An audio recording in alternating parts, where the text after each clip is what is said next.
Alright, so we're flying once again with Walksnail. Just taking off. You can see I've been in the air for about a minute now.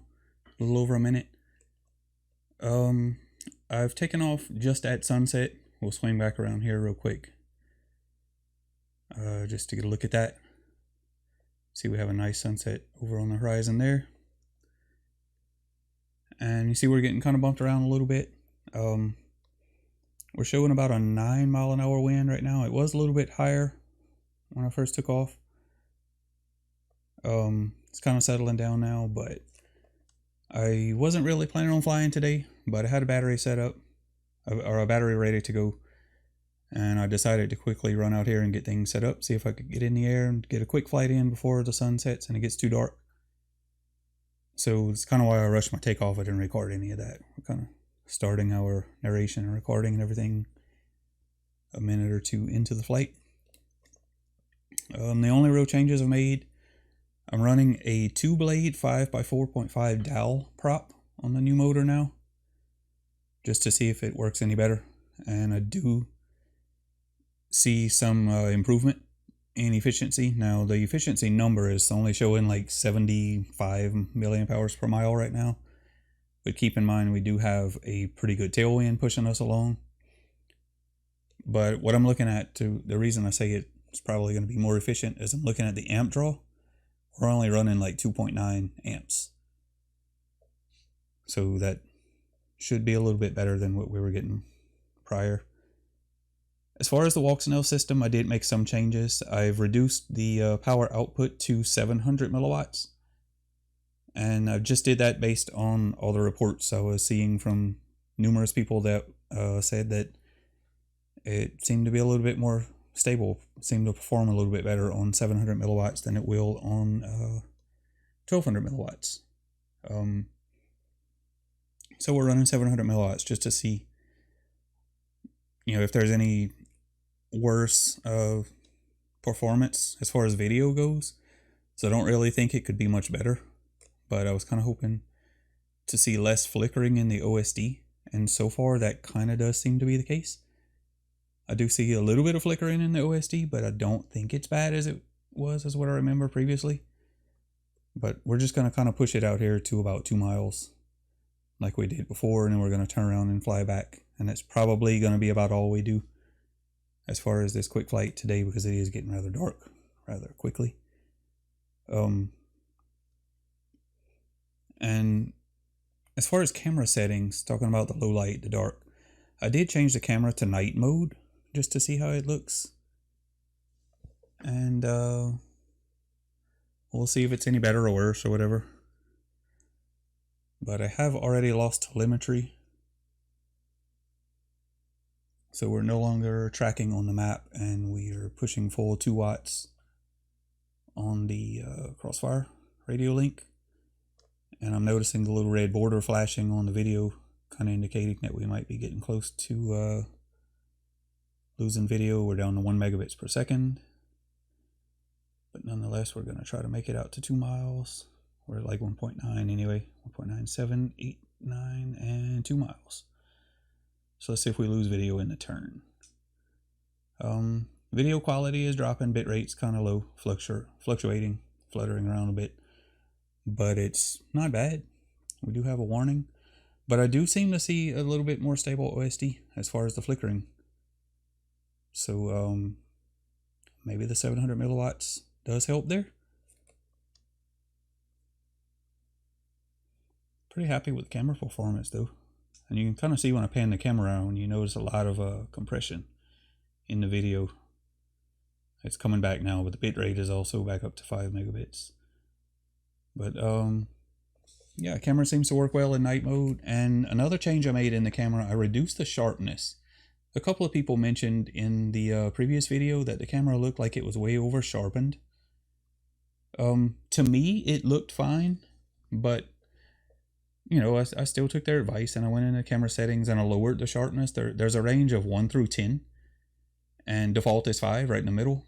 And I bumped it all the way up to 10 just to see the effect, and it was way over sharpened. Like, it was like a lot of over sharpening artifacts.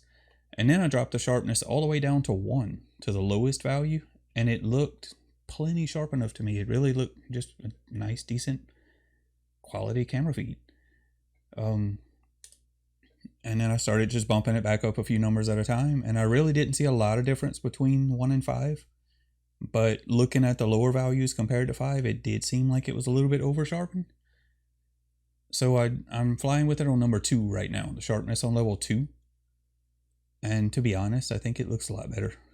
So maybe they were right about it being over sharpened. And right, well, I was going to say, when you look at the rows in the field, you don't see all that kind of artifacting. I do see a little bit out there right now, but most of that is actually water standing in the field back here. But even out in this way where the field is kind of dry, I do see a little bit of artifacting, but it's not terrible. But it's still better than it was. I may even drop it all the way down to 1 on the next time I fly it just to see.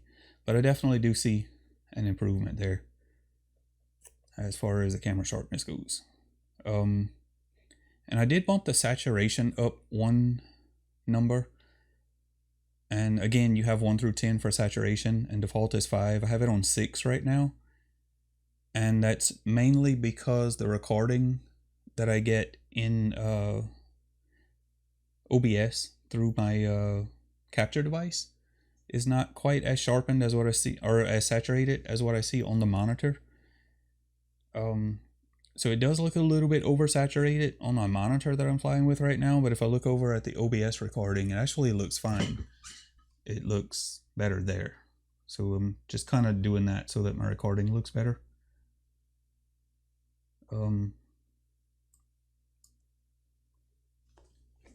was looking at OBS again. I was saying I'd actually just set it to a full screen preview. Actually, let me get out of that full screen preview. And the reason I want to do that is I want to make sure, my CPU is only loaded to like 8% right now. And it does look smooth, at least in the preview. It's like I had mentioned on the last flight, some of my, not some of my settings, but the Windows update was actually running in the background. It decided to start doing some Windows updates that I didn't ask for while it was recording in OBS on the last flight. So it was actually dropping. I looked back at the video and played it frame by frame because it didn't look smooth to me in the recording.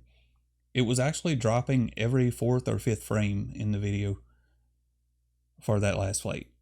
So this one should be a lot smoother. It's not showing any drop frames right now. We're only running like 8% CPU, averaging about 8%. So everything there should be much better. You see that wind is getting quite gusty now, and we're fighting it all the way back home. So I'm actually going to drop some altitude. I'm going to push the nose down and get down to around, 50, 30 feet or so, see if we can pick up a little bit more speed on the way back.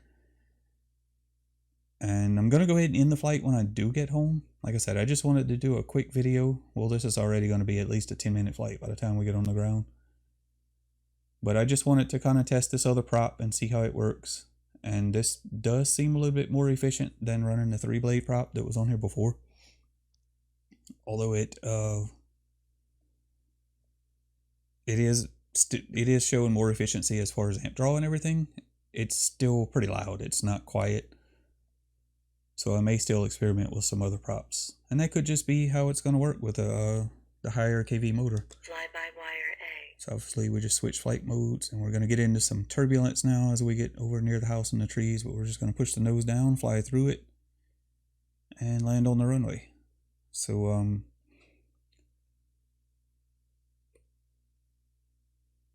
I was still able to do 2 miles on 700 milliwatts, and the OSD does seem a little bit more stable. Although it will be interesting to see how good or bad that ends up once we get some more firmware changes from Caddx in the future. Hopefully we do.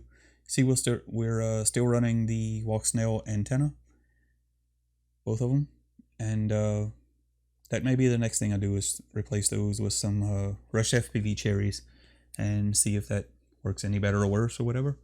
But probably going to be able to fly this again tomorrow, but that's going to be the end of the flight today. So I'm going to go ahead and disarm. Disarmed. Like so. That'll pull up the summary screen, and everything's good. So that's going to be the end of this flight. Hopefully it's been, enjoyable.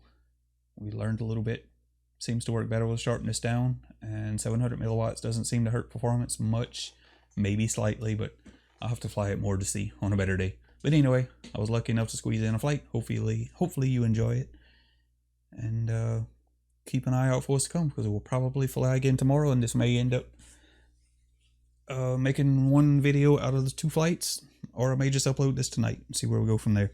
But anyway, we'll see when that happens, when the time comes. So thank you for watching this one, and I will see you in the next one whenever that happens to be. So see you then.